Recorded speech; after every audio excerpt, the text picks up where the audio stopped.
ಕಳೆದ 2-3 ದಿನದಿಂದ ಏನು ಈ ಒಂದು ಪ್ರಕರಣ ಮಾಜಿ ಮಂತ್ರಿಗಳು ಹಾಲಿ ಶಾಸಕರಾದಂತ ಮುನಿರತ್ನರ ಬಗ್ಗೆ ಏನು ನಡೀತಾ ಇದೆ, ಅದರ ಒಂದು ಇದನ್ನ ತಾವೆಲ್ಲ ಈಗಾಗಲೇ ರಾಜ್ಯದ ಜನರ ಎದುರುಗಡೆ ಬಿತ್ತರಿಸಿದ್ದೀರ.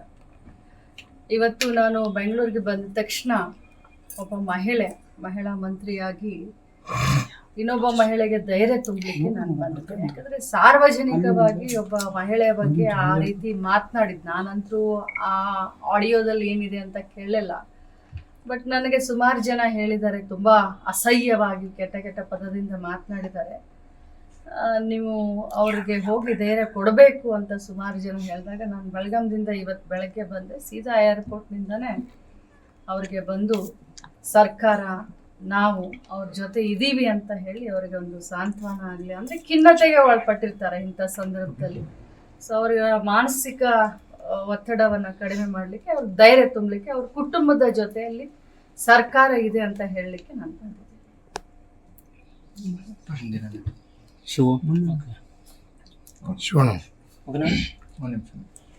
ಸರ್ಕಾರದ ಮುಂದಿನ ಎಷ್ಟೊಂದೆಲ್ಲ ಇದಾದ್ರು ಕೂಡ ಅವ್ರ ಭದ್ರತೆ ವಿಚಾರವಾಗಿ ಈಗ ಅವರೇ ನಿಮ್ ಮುಂದೆ ಕೇಳಿದ್ರು ಭದ್ರತೆ ಕೊಡಬೇಕು, ಮತ್ತೆ ಈ ರೀತಿ ಏನ್ ಕ್ರಮ ಕೈಗೊಳ್ತೀರಾ? ಯಾಕಂದ್ರೆ ಇವತ್ತು ಸಿಎಂ ನ ಕೂಡ ಒಕ್ಕಲಿಗೆ ಎಲ್ಲಾ ಶಾಸಕರು ಮತ್ತು ಸಚಿವರು ಕೂಡ ಭೇಟಿಯಾಗಿದ್ರು, ಅದ್ರ ಬಗ್ಗೆ ನೋಡಿ, ನಾವು ರಾಜಕಾರಣಿಗಳು, ಅದು ಚಿಕ್ಕವರಿರ್ಲಿ ದೊಡ್ಡವರಿರ್ಲಿ, ನಾವು ಸಮಾಜದಲ್ಲಿ ಒಂದು ಮಾಡೆಲ್ ಅನ್ನ ಸೆಟ್ ಮಾಡಬೇಕು, ಒಂದು ಇಮೇಜ್ ಅನ್ನ ಸೆಟ್ ಮಾಡಬೇಕು. ಯಾಕಂದ್ರೆ ನಮ್ಮನ್ನ ಸುಮಾರು ಜನ, ನಮಗೆ ಪಬ್ಲಿಕ್ ಫಿಗರ್ ಅಂತಾರೆ, ಸುಮಾರು ಜನ ನಮ್ಮನ್ನ ನೋಡ್ತಾ ಇರ್ತಾರೆ. ಇಂಥ ರಾಜಕಾರಣಿಗಳು ಇದು ಅವ್ರಿಗೆ ಶೋಭೆನೂ ತರೋದಿಲ್ಲ. ಮುನಿರತ್ನ ಅವರು ಈ ರೀತಿ ಇದ್ದಾರಂತೆ ಸುಮಾರು ಜನರ ಹತ್ರ ನಾವು ಎಲ್ಲ ಕೇಳಿದ್ವಿ. ಬಟ್ ಅವ್ರು ಮಾತಾಡಿದ್ದು ಹೊರಗೆ ಬಿದ್ದಾಗ ನಮಗೂ ಅದು ನಿಜ ಅಂತ ಈಗೆಲ್ಲರೂ ಕೂಡ ಮಾತನಾಡ್ತಾ ಇದ್ದಾರೆ. ಒಬ್ಬ ಮಾಜಿ ಮಂತ್ರಿಗಳು ಜಾತಿ ಹಿಡಿದು ಬೈಯೋದಾಗ್ಲಿ, ಒಬ್ಬ ಮಹಿಳೆಯ ಬಗ್ಗೆ, ಮಗುವಿನ ಬಗ್ಗೆ ಅಂತ ಪಾಪ ತಂದೆ ತುಂಬಾನೇ ಬೇಜಾರು ಮಾಡಿಕೊಂಡ್ರು. ಅವರು ಹೆದರಿದ್ದಾರೆ.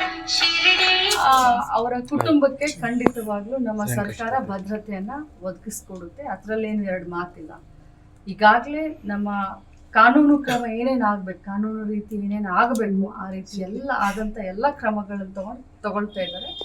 ಈಗ ನಾನು ಮಾನ್ಯ ಮುಖ್ಯಮಂತ್ರಿಗಳಿಗೆ ಭೇಟಿ ಆಗ್ತೀನಿ. ಅವರು ಕಲಬುರಗಿಗೆ ಹೋಗ್ತಾರೆ, ನಾನು HALಗೆ ಹೋಗಿ ಅವ್ರನ್ನ ಭೇಟಿಯಾಗಿ ಇಲ್ಲಿ ಮಾತನಾಡಿದಂಥ ಎಲ್ಲ ಅವರ ಅನಿಸಿಕೆಗಳನ್ನು ನಾನು ಮುಖ್ಯಮಂತ್ರಿಗಳ ಗಮನಕ್ಕೆ ತರ್ತೀನಿ.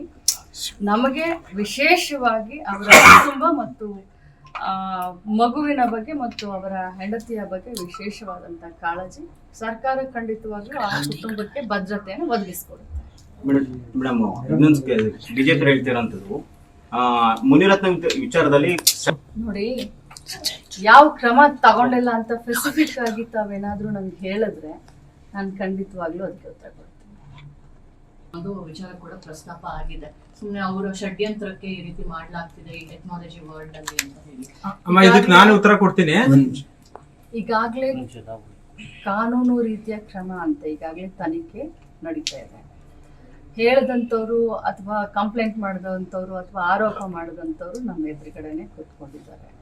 FSLಗೂ ಕಳಿಸಾಗಿದೆ. ವರದಿ ಆದಷ್ಟು ಶೀಘ್ರ ಬರುತ್ತೆ. ಅವ್ರು ಹೇಳ್ತಾರೆ ಬರೀ ಇದೊಂದಲ್ಲ, ಇನ್ನೂ ಇದೆ ನನ್ನ ಹತ್ರ ಅಂತ ಹೇಳಿದ್ರು. ಸೊ ಅದು FSL ವರದಿ ಬಂದ್ಮೇಲೆ ಏನಿದೆಯೋ ಅದನ್ನ ನಾವು ಏನ್ ಹೇಳ್ತಾರೆ ನಿಷ್ಪಕ್ಷಪಾತವಾಗಿ ನಾವು ತನಿಖೆಯನ್ನು ಮಾಡ್ತೀವಿ. ನಮ್ಮ ಒಂದು ಕಾಳಜಿ ಆ ಕುಟುಂಬಕ್ಕೆ, ಆ ಹೆಣ್ಮಗುಗೆ, ಆ ಹೆಣ್ಮಗಳಿಗೆ ಕೊಡೋದು ನಮ್ಮ ಆದ್ಯತೆ. ಮೇಡಮ್, FSL ರಿಪೋರ್ಟ್ ಬರೋಕ್ಕಿಂತ ಮುಂಚೆಯೇ ಕಾಂಗ್ರೆಸ್ ಸಚಿವರು ಮತ್ತು ಶಾಸಕರು ಹೇಳ್ತಿದ್ದಾರೆ ಇದು ಮುನಿರತ್ನ ಮಾಡಿರೋ ತಪ್ಪು, ಅದಂಗಾದ್ರೆ FSL ವರದಿ ಯಾಕೆ ಕಾಯ್ಬೇಕು ಮತ್ತು ಅದೇನಕ್ಕೆ ಬೇಕು ಅಂತ ಅಶೋಕ್ ಅವರು ಪ್ರಶ್ನೆ ಮಾಡಿದ್ದಾರೆ. ಅಶೋಕ್ ಅಣ್ಣನವರು ಬಹಳ ಬುದ್ಧಿವಂತರು, ಅವ್ರಿಗೆ ಗೊತ್ತಿದೆ ಏನಿದೆ ಅಂತ. ಅವರು ಕೂಡ ಅವರ ಒಂದು ಅನ್ಯಾಯಕ್ಕೆ ಒಳಗಾದಂಥವ್ರನ್ನೇ. ಅಶೋಕ್ ಅವರು ಕೂಡ, ಅವ್ರಿಗೂ ಗೊತ್ತಿದೆ. ಅವ್ರು ರಾಜಕೀಯವಾಗಿ ಒಂದು ವಿರೋಧ ಪಕ್ಷದ ಅಧ್ಯಕ್ಷ ಇದ್ದಾರೆ, ಬಿಜೆಪಿ ಪಕ್ಷದ ಅಂತ ತಿಳ್ಕೊಂಡು ವಿರೋಧ ಪಕ್ಷದ ನಾಯಕರಿದ್ದಾರೆ ಅಂತ ಅವ್ರು ಮಾತನಾಡ್ತಾ ಇದ್ದಾರೆ ಹೊರತಾಗಿ ಸತ್ಯಾಂಶ ಏನು ಅನ್ನೋದು ಅಶೋಕ್ ಅವ್ರಿಗೂ ಗೊತ್ತಿದೆ.